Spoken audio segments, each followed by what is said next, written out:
Manipur News.channel mayang mafam da maroi pausing pijuri harmada illegal immigrants singi matakta akanba section wa thamkre illegal immigrants singbu thengnana ba high power demographic mission launch tongnaba warep lokre haina Prime Minister Narendra Modi phongtokre wafam asi New Delhi gi lan kila tabangtokpa Bharat ki umrama palak suba Independent Day thorunga mai lena wa ngangba amada Narendra Modi phongtokkibani Makata update amada Kangpopi district manung chanba national highway da leiba illegal structure sing takai kajori Kangpopi district manung chanba national highway number 02 Impal Kohima lambi amadi national highway number 37 Impal Jirwa lambi da leiba illegal structure sing takai pe thabak chatharagani haina Kangpopi district ki Deputy Commissioner Topa Serol aman phongtorokli Serol sil makata na hai district asig manung chanba national highway number 02 amadi national highway number 37 gilambi ki paring da leiriba miyama ain gi wang model lam khopchenba mayum makai dukan set natraga tongan structure kya matam chuppa gi amasung matam khara gi oina sadun leiriba illegal structure sing tha asigi kunipan phawi manungda mari leinaba miwei sidama sana khana lathok trabadi athu matamda lenga ke makai degi tokthop gi thabak sathargani lenga ke makai degi sathar kadori ba land ibiksingi tabuk asida maral leiba miyam gi lam khochin duna ain gi wangmada tabuk toriba miwei singi matakda chap chaba action lakot padana tan illegal structure sing chugai bada changba senpham sing hairu miwei adugi penalty oina su lenga lakot kani haina serol asin makata ba paw amada president rule thambagi mayokta tharpa writ petition Manipur High Court na dispose to create Constitution of India ki makada president rule India na chaliba sai asigi hoki February 19 Manipur State Assembly bu suspended emination the thamduna percent rule thamdan khiba adugi mayata article number 225 ki makha thausom sur ko mi emana union home india gi mathakta thar writ petition andu Manipur High Court and dispose to grade ta sigi time to Manipur High Court ki chief justice ke Somasekar amasung justice A Guneswar Sharma gi bench amana hearing chathar matung the writ petition andu court na dispose to kibani makha ta update amada Idin illegal betting app kamari lena lupa crore sama taragi bank fund fristokre lupa crore sam tararong ugadaba bank fund sing amadi credit card lising masani leba asigi enforcement department idina surprise the best over illegal online betting platform gi mathakta operation thaduna fristosan kre pari match haina mingthon ba online betting platform asi Federal Agency na sathaba investigation ki matung ina India da yamna kanba wong da marketing sathaba da natana sport tournament kya sponsor toba amadi masam maming leiraba mi singa partnership semduna miyam da pak sana maming semlakpani idina operation sathaba matung da application achida investor singbu maithem tawdana henba return phangani haidana sahi amdala pa crore lising ama rom tanbangam kibani makoina investor sing da gi sales sing adu foreign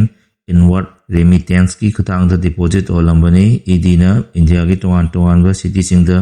search operation chasadana phagatungam kibani makata update ama Supreme Court ki order na BJP ki thong sabak phakle tejasbi nyoi lak kuntra manga maming kakibagi maram pi ke dabil haina ECI da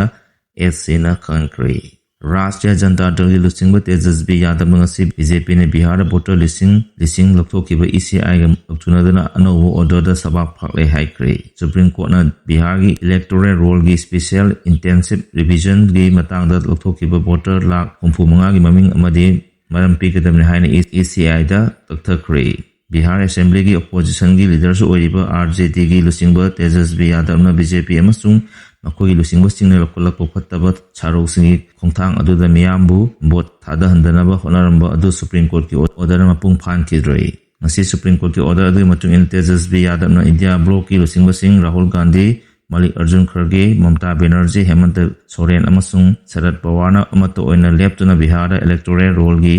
SIR gi mathakta ayat peki badu bidamak thagat pongtorli Mala makata na Supreme Court ki interim order aduna BJP amasung makoi gi michang singi makhong thudepaga amani loinana chanchaliba kongjang ase makata kigani aduga SIR gi thabak thoram singda thawai yauna yakhiba official singi mathakda kanwa miyeng chanchalagani haiki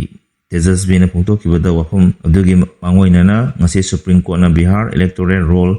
SIR gi matangda challenge torkiba jun kunmari gi divisions adugi matangda numit ini chupna hearing chitharu matung Election Commission of India na SIR da makhoina kakthakkiba voter lak 35 gi maming amas madam sing adu upload torkadabani haina khanki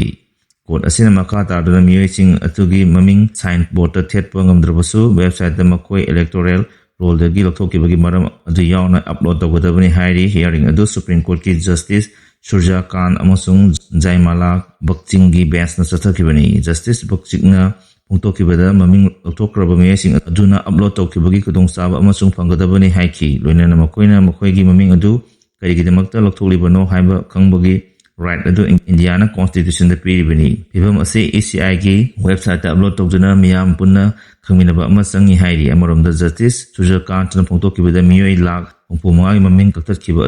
adugi maming sing amasung maram sing adu public domain da thamgodabani. ECI gi makedagi mihut oikiba senior advocate Rakesh Dibedi na pungtokibada publicity gi oinadi marang kaina sathakhrabani. Madugi pakum oina Justice Surja Khan tana miyambu political party sing amadi workers sing da depend tobai khongthang adu leheloidabani haiki. Standard operating procedure amadi tongan rules sing gi makada miyam da khan bayaba yadaba haiba amasu legadabani adubu voters sing da thajaba piba amadi makoi gi oina data sing adu yengjaba yabagi kudongchaba amadi phim tu I haiki maram aduna kakthaliba voters sing adugi maming amasung maram sing adu numit 30 gi manung da district electorate office natraga sub divisional level da thagatpa yai haiki. Dibedina block district amasung state level da sathakraba thabak adu state government gi website da su thagatpa yate haina pakum pirpadagi bands aduna ECI gi website da oina thagalu haiki. ECI na thokiba draft list da yaugdabal voter lakh pumanga maming sing adu website da sungsoi soidana thagatkadabani loinana madugi manung chanba miyoi sing aduna Aadhaar card ki copy among loinana claim tawgadabani hairi. Makha tab update amada masakhangdaba singna miyoi ama phana honaramle naha ama puramle. Wal district ke Nongpok Samai Police Station manung channel lebe Yaripok Malo Mamang Lekaida lebe yum amada ngaranong tilpung marirom tarpada masakang da miyoi ahum changlak yum adugi miyoi ama phana honaramle. Todo adu da khamlo yum adugi naha ama miyoi ahum na puramle athubada yum thadokuna chakhigadabani haina su kihalamle hairi. Todo asigi matang da Marile nabasing miyang sangbiyo haina sakang dabasing adu phana honaramle miyoi adugi apopi yangkhom ningol yentrembam ongbi Nandini Devi na may nabasingi pungning chingsilali. Jani po malam da labor Nandini gi yum dang si pamishin unaba ama da mak na hai langgi se na ama labor at na mak yum imong manungi kanagasu kana sa na ba nungay na da ba amta laiti mahakaksing district ki lamay dong layman ay makalakay da labor mapam da halaklaga lerambani adu bukumza solisini mga da mahaki apokwa yangkhom nungyay na secondary drama hai na mingtuan ba drama ama tarubudagi lekay miyam na yung kay may tabi kito na matong kara wangjing da silak to na laiki matam khara leba matungda Imphala ka asanba amada amuk leiraki sahi 13 kakta ngairiba mahaki masanupa ahal Jameson na yengi dukan grocery dukan yauduna amadi mahaku singju yonduna sahi 12 rom leiraki. Matam adula mahaki mapanupa yengkom samanan na ise na koi yang wari yaripukta egi lam ama leire egi punna leminarasi hairaki. Matam aduda wangjingda point 8.5 ki lam ama isa singa leire maduda yum sarga leirege haina kumbada yaroi lam hangduda ai itomda kakta leiba yadre wangjingi lamdu pikchu pi yanthokro aduga selduna yum sarga leiro mahakna point 30 pirage hairakpadagi matung ina lamgi pata sing adu sengdokpiyo haijaki mahakna koi sengtoke hairaga kumja solisini 13 lam adu yontholamluga kumja solisini 13 tampham aduda leirakibani. Matamada lam onbalenga ki mai nabasing laki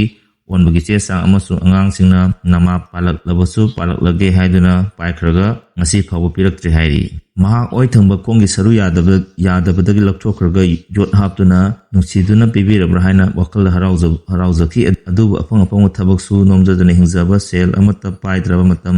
amada egi lam yonthokre chakro haiduna mi hajalakuna hairakpa ase thamoi shona nuaijade loinana lam lori mi aduna tang kontra phawda chakro natrabadi madu thorakpa apha phattagi daita nasana pujagadabni haina athokpire man makata na hai kudakta chatlu haiba athokpibasi uche yawasanate pairaga leiyu haibra chattaba yade hairabadi lamgi matik chabu lupa la kundi pibiyu natragadi point kontra mathoi ase khaidokpiramu haijaki adu lupa la manga trupigi hairaga chakro haina tangthokpire asumna leiringaida tanja asida ngarang ikhang khongudana masak khangdami ahum changlalaga chakro hairaga hojik phaw chatriba karigeno haina akandu ongda mahake ahalaman bu chinglaga puge tawada paper morok pre caps asamlaga antho obani mahaki mamuk su miyo sing aduna purambadagi laibakta asopon nangki hiram asida mairena wasingna amadi laibak miyamna sumo oil to widuna makogi awawasi ko onbiyu haina Nandini na mairena wasingi puning chingsilakli Pun bayang ngarang thok bi thodo asing mai lena nongpok semai police station da ei beserol ama pichinduna wakat kare hai. Hojik pago na di marui pau pizza matang silujure makata babda kidamak mayang punang amina siluina channel asimung sibiduna like and subscribe to Wiramu.